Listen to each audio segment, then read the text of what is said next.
একটা সময় জাপানি কোম্পানিগুলো বিশ্বের সবচেয়ে আকর্ষণীয় জিনিস তৈরি করত। ১৯৮০ দশকে বিশ্বের শীর্ষ ৫০টি কোম্পানির মধ্যে ৩২টি ছিল জাপানের। আর বর্তমানে শুধু টয়োটা ছাড়া অন্য কোনো জাপানি কোম্পানি বিশ্বের শীর্ষ কোম্পানির তালিকায় নেই। দ্বিতীয় বিশ্বযুদ্ধের পর থেকে ৮০ দশক পর্যন্ত জাপানি কোম্পানিগুলো বিশ্ব কাঁপালেও ৯০-এর দশকের পর জাপানে আর কোনো প্রভাবশালী কোম্পানি গড়ে ওঠেনি। বৈশ্বিক প্রযুক্তিপণ্যের বাজার হওয়া সত্ত্বেও জাপানের কোম্পানিগুলো কিভাবে মুখ থুবড়ে পড়ল সে সম্পর্কে আলোচনা করা হবে কি কেন কিভাবে এই পর্বে। কি কেন কিভাবে চ্যানেলে আপনি নতুন হলে অনুরোধ করব সাবস্ক্রাইব করে বেল আইকনটিতে ক্লিক করুন।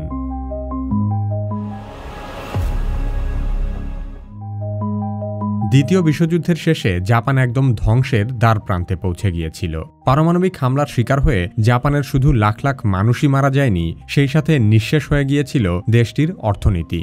কারণ যুদ্ধের আগে থেকেই জাপান তাদের নিত্য প্রয়োজনীয় খাতে বিনিয়োগের বদলে সমস্ত সম্পদ ব্যয় করেছিল সামরিক সক্ষমতা বৃদ্ধির পেছনে। তাই যুদ্ধ শেষ হওয়ার পর জাপানের ঘুরে দাঁড়ানোর মতো আর কিছুই অবশিষ্ট ছিল না। কিন্তু সেই ভয়াবহ দুর্দিনে জাপানের সরকার সিদ্ধান্ত নেয় আর কখনো যুদ্ধ নয়, এবার লক্ষ্য হবে শিল্প আর প্রযুক্তি দিয়ে বিশ্বজয় করা।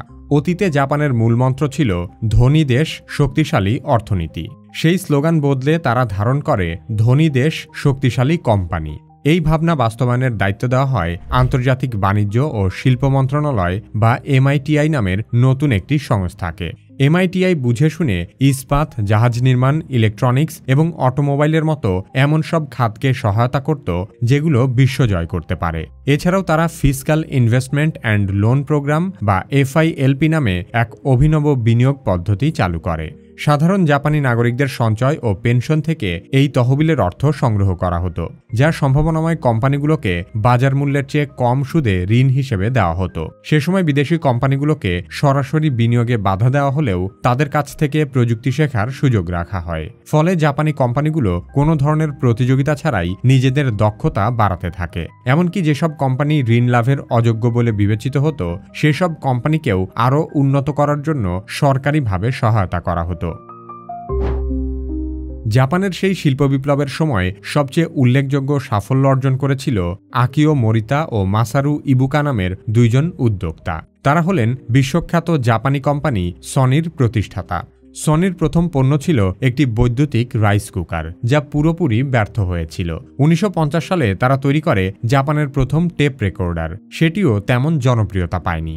পরপর ব্যর্থতার পরও তারা হাল ছাড়েনি। ১৯৫৫ সালে সনি TR-56 ট্রানজিস্টর রেডিও বাজারে আনে এবং সেই রেডিওর মাধ্যমেই সনির ভাগ্য বদলাতে শুরু করে। তখন মার্কিন একটি বড় কোম্পানি সনির কাছে ১ লাখ রেডিও কিনতে চায়, তবে শর্ত দেওয়া হয় সনি নামটা বাদ দিতে হবে। কিন্তু আকিও মোরিতা তাতে রাজি হননি, কারণ তিনি জানতেন এই ব্র্যান্ডের পরিচয়ই ভবিষ্যতে তাদের সবচেয়ে বড় সম্পদ হবে।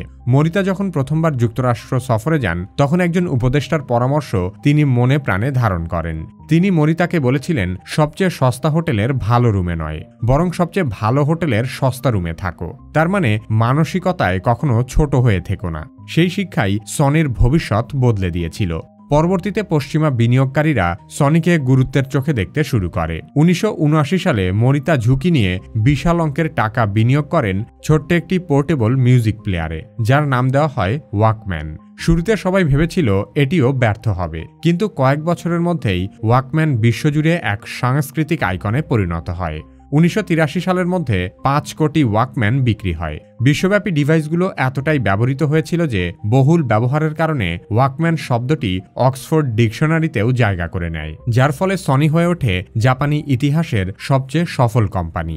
জাপানিদের কাছে সনি শুধু একটি কোম্পানি নয়, সনি জাপানের অর্থনৈতিক পুনর্জন্মের প্রতীক। যুদ্ধোত্তর জাপানের অলৌকিক সাফল্যের পেছনে ছিল একটি নতুন সামাজিক চুক্তি, যার মাধ্যমে কোম্পানিগুলোর জন্য নিবেদিত প্রাণ কর্মীদের একটি বাহিনী তৈরি করা হয়েছিল। স্যালারিম্যান সিস্টেম নামে পরিচিত এই সংস্কৃতিতে একজন কর্মী আজীবন একটি কোম্পানিতেই কাজ করত। কোম্পানি কর্মীদের থাকা খাওয়ার মতো সকল সুযোগ সুবিধার ব্যবস্থা করত, যার বিনিময়ে কর্মীরা কোম্পানির প্রতি সম্পূর্ণ আনুগত্য দেখাত। এই ব্যবস্থা কর্মীদের জন্য কেবল একটি চাকরি ছিল না, কোম্পানি ছিল তাদের পরিবার। তাই কর্মীরা বিকাল 5টায় কাজ শেষ করত না। তারা কাজকে নিজের কর্তব্য মনে করে অতিরিক্ত সময় কর্মস্থলে থাকত। এর ফলস্বরূপ 1955 থেকে 1975 সালের মধ্যে জাপানের জিডিপি বার্ষিক গড়ে 10% হারে বৃদ্ধি পেতে থাকে এবং 1980 সালের মধ্যে দেশটি বিশ্বের দ্বিতীয় বৃহত্তম অর্থনীতিতে পরিণত হয়।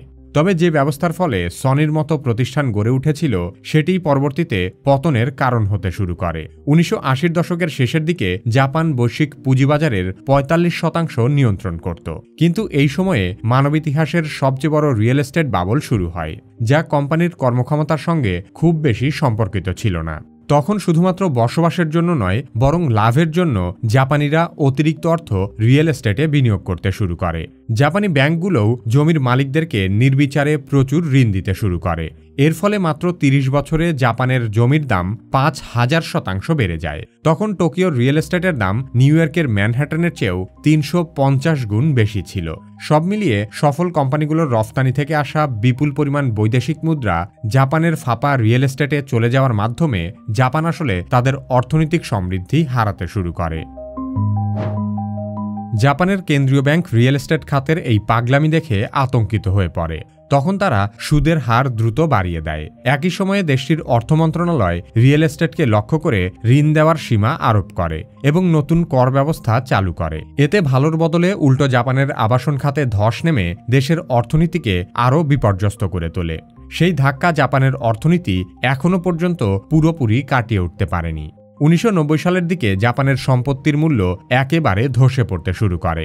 1991 সালের মধ্যে দেউলিয়া হওয়া জাপানি ব্যবসার হার 68.5% বৃদ্ধি পায়। সনিও এই ধাক্কা থেকে মুক্ত ছিল না। 1999 সালে সনি তাদের 17,000 কর্মী ছাঁটাইয়ের ঘোষণা দেয়। এর মধ্য দিয়ে জাপানের কর্মীদের আজীবন কোম্পানির প্রতি কৃতজ্ঞ থাকার সিস্টেমটাও ভেঙে যায়। এই সামাজিক চুক্তি ভেঙে যাওয়ার কারণে জাপানি কর্মসংস্থানেও ব্যাপক প্রভাব পড়ে। তখন জাপান সরকার ব্যর্থ কোম্পানিগুলোকে মারা যেতে না দিয়ে ব্যাংকের মাধ্যমে সেসব কোম্পানিকে জম্বি লেন্ডিংয়ের মাধ্যমে বাঁচিয়ে রাখতে চেষ্টা করে। এই জম্বি কোম্পানিগুলো নিজেরা কোনো উদ্ভাবন করতে না পেরে শেষমেশ টিকে থাকতে পারেনি, যার ফলে 1991 থেকে 2001 সালের মধ্যে জাপানের অর্থনৈতিক প্রবৃদ্ধি মাত্র 1.14% হারে নেমে আসে। ফলে এটি জাপানের হারানো দশক বা পতনের দশক নামে পরিচিতি পায়। হারানো দশকের পর জাপানি কোম্পানিগুলো আরেক ধরনের বিপদে পড়ে। তখনও পর্যন্ত কিছু কোম্পানিতে আজীবন কর্মসংস্থান ব্যবস্থা চালু থাকার কারণে কোম্পানিগুলো যেন কারাগারে পরিণত হয়েছিল। এসব কোম্পানির বয়স্ক কর্মীদের সরাতে না পারার কারণে নতুন প্রতিভা নিয়োগ করা সম্ভব হয় না। ততদিনের সরকারি আমলারাও উদ্ভাবনী সিদ্ধান্তের প্রতি কোনো ধরনের আগ্রহ দেখাত না। ফলে নতুন উদ্যোক্তারাও যুগান্তকারী আবিষ্কার নিয়ে সামনে আগাতে পারছিল না। সব মিলিয়ে জাপানি অর্থনীতি এমনভাবে পিছিয়ে পড়ে যে নেটফ্লিক্স যখন স্ট্রিমিং প্ল্যাটফর্ম তৈরি করছিল, সনি তখনও ব্লুরে প্লেয়ার নিয়ে কাজ করছিল। টেসলা যখন গাড়িকে রোবট হিসেবে ভাবতে শুরু করে, জাপানি গাড়ি কোম্পানিগুলো তখনও ইঞ্জিন উন্নত করা নিয়ে পড়েছিল। অথচ নেটফ্লিক্সের কারণে যেমন ভিডিও প্লেয়ারের চাহিদা ফুরিয়ে গেছে, তেমনিভাবে বৈদ্যুতিক গাড়ির কারণে উন্নত ইঞ্জিনের চাহিদাও বিলুপ্ত হয়ে গেছে। জাপানের এই অবস্থাকে বলা হয় গ্যালাপাগোস সিনড্রোম। কোনো পণ্য বা প্রযুক্তি যদি বৈশ্বিক বাজার থেকে বিচ্ছিন্ন হয়ে নিজেদের স্থানীয় বাজারের মধ্যে সীমাবদ্ধ হয়ে পড়ে, সেটি গ্যালাপাগোস সিনড্রোম নামে পরিচিত। জাপান যে এই সময়ের মধ্যে উন্নতি করেনি তা কিন্তু নয়, তবে তাদের উন্নয়নগুলো ছিল শুধুমাত্র জাপান কেন্দ্রিক। 2005 সালে জাপানে বিশ্বের সবচেয়ে উন্নত মোবাইল ফোন ছিল, যাতে ইন্টারনেট, ইমেইল, মোবাইল পেমেন্ট, এমনকি টেলিভিশন স্ট্রিমিংয়েরও সুবিধা ছিল। শুধু তাই নয়, আইফোন আসার কয়েক বছর আগেই জাপান কিউআর কোড এবং মোবাইল পেমেন্ট উদ্ভাবন করেছিল। কিন্তু এসব প্রযুক্তি তারা নিখুঁত করে বিশ্ববাজারে আনার আগেই তাদের বৈশ্বিক প্রতিযোগীরা সফল হয়ে যায়। 1980-র দশকে কোনো গাড়ি বা হার্ডওয়্যার বাজারে ছাড়ার আগেই নিখুঁত করতে হতো, কিন্তু 2000-এর দশকে সেই পদ্ধতি আর কাজ করেনি, কারণ সফটওয়্যার নির্ভর পণ্যগুলো বাজারে ছাড়ার পর মাসে মাসে ধারাবাহিক আপডেট দিতে হতো।